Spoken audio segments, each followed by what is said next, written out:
Welcome back. You're listening to Get Real, and I'm your host, Bob Gallagher. Joining me in studio today is my guest, Heather Logrippo, owner of Distinctive Homes Magazine and Expose Yourself Public Relations. Welcome to the show, Heather.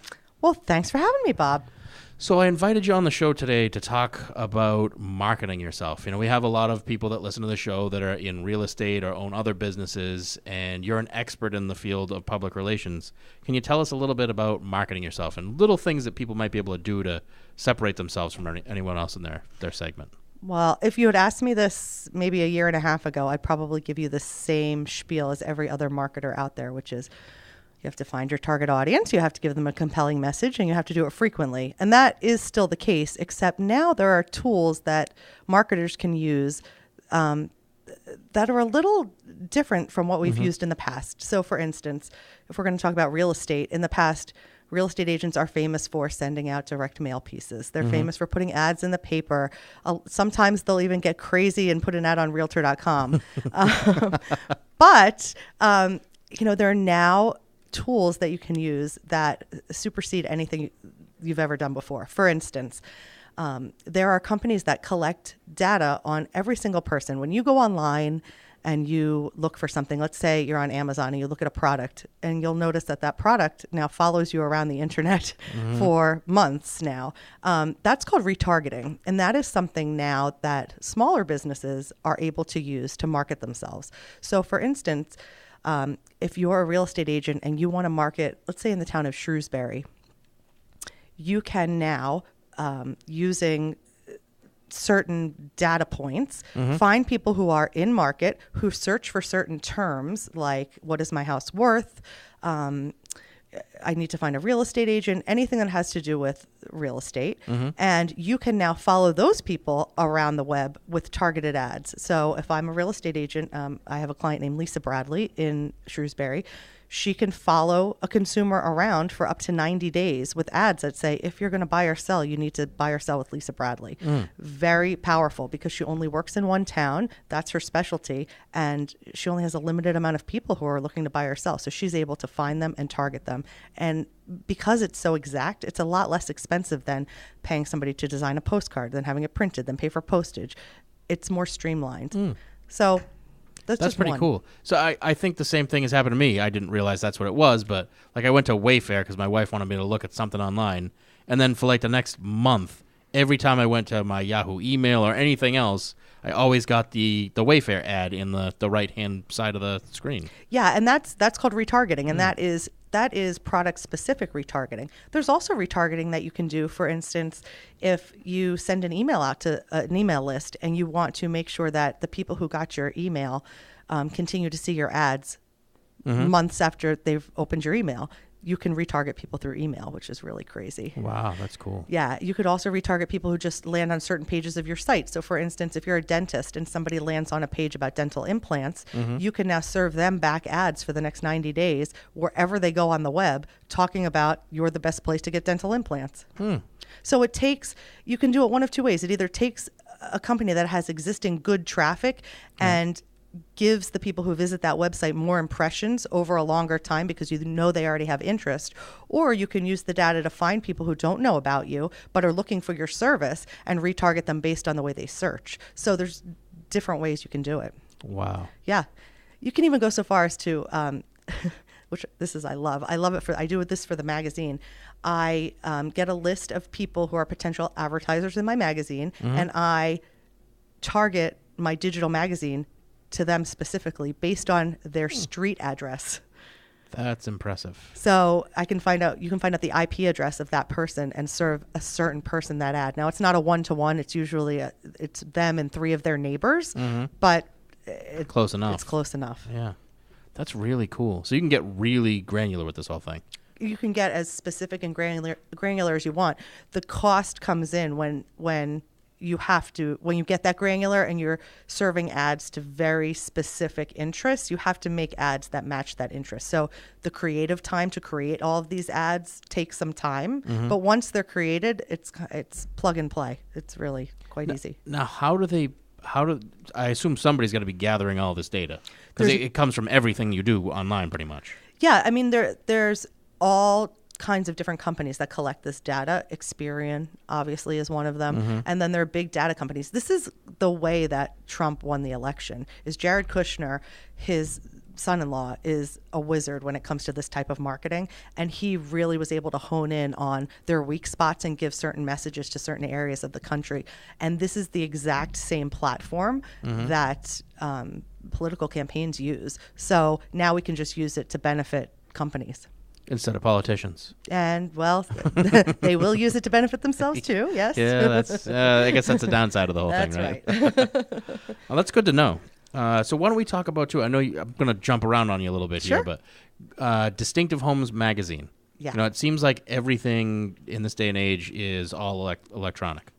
How have you turned Distinctive Homes Magazine into a successful business? Because it is very successful. Yeah, well, thank you. So I guess it helps to start with my background. I was fortunate enough to help grow a little tiny internet company. When I started in 2000, it was about $1 million company. And when I left 7 years later, it was a $500 million company. And that company was called autotrader.com. I helped build that. And I was in charge of the Northeast sales force. And so when I left, I had some online advertising experience, which was helpful. But I bought a magazine, which was totally counterintuitive to everything that I knew. And I bought a real estate magazine in 2007. So in 2008, when the market crashed, I called the next 3 years my character building years because I wasn't really sure if I was going to be eating ramen noodles for much longer. So, but what I did is I took it digital. So we have the hard copy, which I think there's always going to be a place for niche advertising to have magazines. For instance, People Magazine. People love reading People Magazine. People love reading Architectural Digest because it is a niche. Same with Distinctive Homes. It's homes for sale. It's for people in market. It's luxury. People like to look at the pictures and the glossiness of it all. But we took that digital. And so what we did is now we distribute it digitally through some of the tools we talked about earlier, but also through conventional ways, email campaigns and Facebook campaigns and getting it in front of eyeballs. So now the reach, which used to be a 50-mile radius of Boston, because that's where we could sling magazines, is now nationwide. And so you're seeing buyers come from all over the place to buy in Massachusetts because they've seen the magazine online. Wow. And it's for the most part, it's higher end homes, right? It is. And we say, 500,000 and above, but actually now 500,000 can be a starter home in some markets, which is like so crazy. Yeah. So, but mostly our cover properties are, at least a couple $1 million each. Yeah. And for somebody that's on the real estate side in the way that you are, it's kind of crazy looking at where things were in 2007, 2008, where you couldn't give a house away, to where we are today, where you put a for sale sign up, you got 40 people that want your house. I have a girlfriend in Shrewsbury who put her house on the market for $240,000, got 14 offers, and sold it for $40,000 over asking price.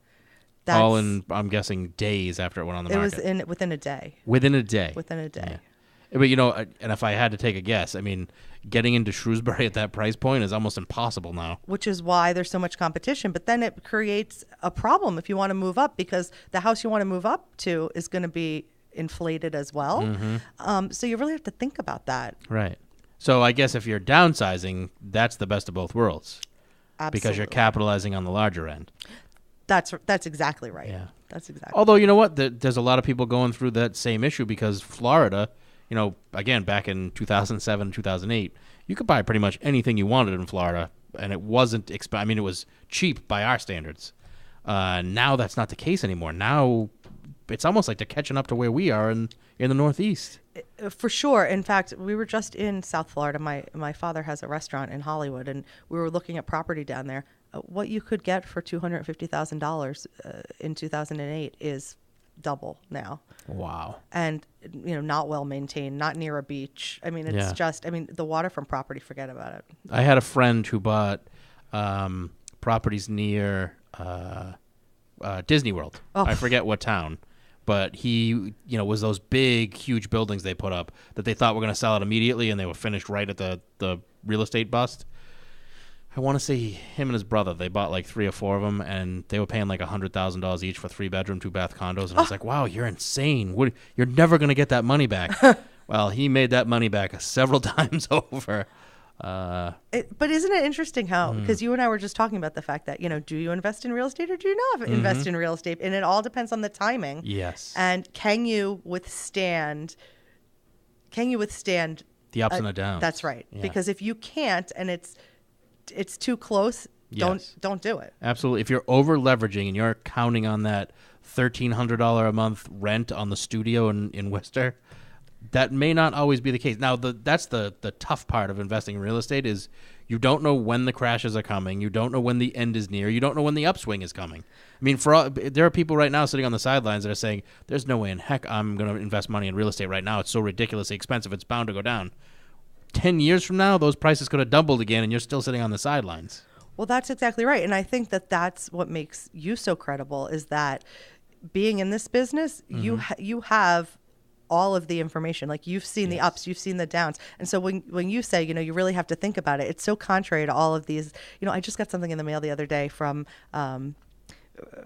these two HGTV stars that they're doing, you can now flip and flop and invest in real estate, come to our seminar and everything else. Everybody's always talking about how it's so easy to make money in real estate. The reality is you need to have money to make money, and you need to have time to manage your properties unless you have the money to pay somebody to manage them. So you better really figure out if this is for you. One of the calls that I used to get more frequently, after the bust than today was people calling me up saying, oh, I saw on TV I can buy investment properties with no money down. I can just get a loan. I was like, I still don't know how they're convincing people to buy that program because it doesn't exist.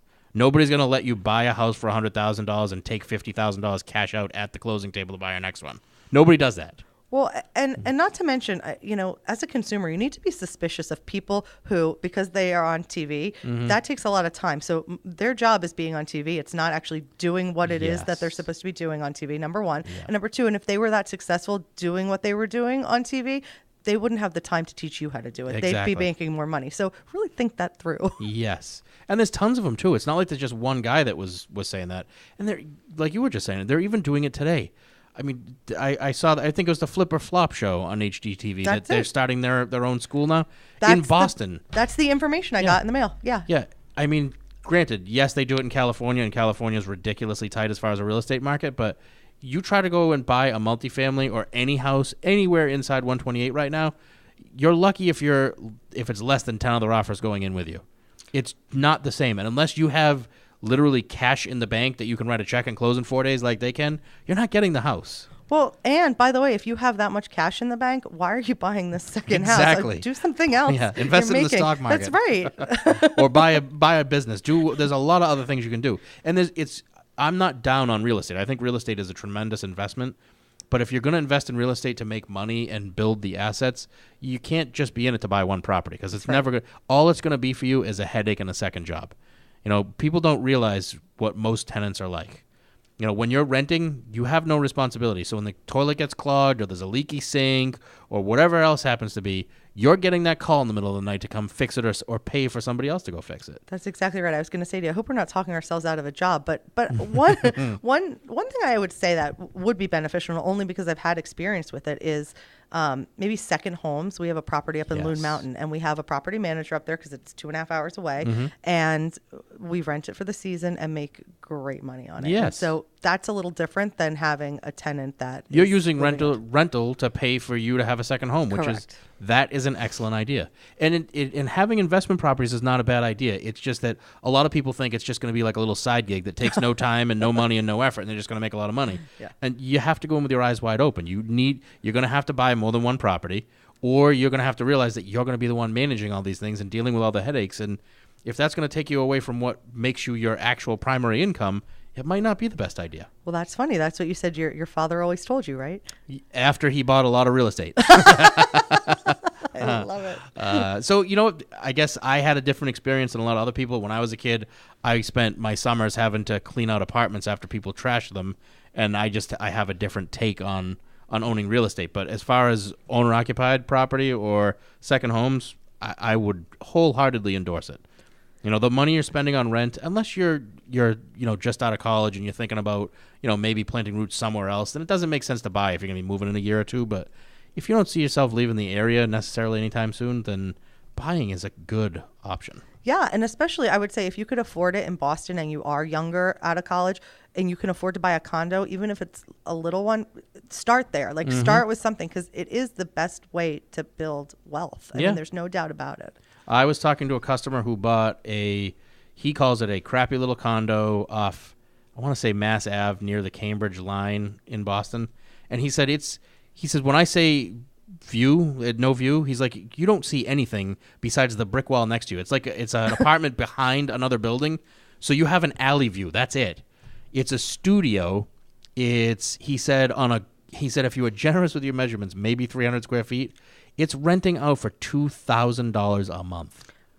And he paid like $120,000 for it when he bought it. So there you go. Yeah.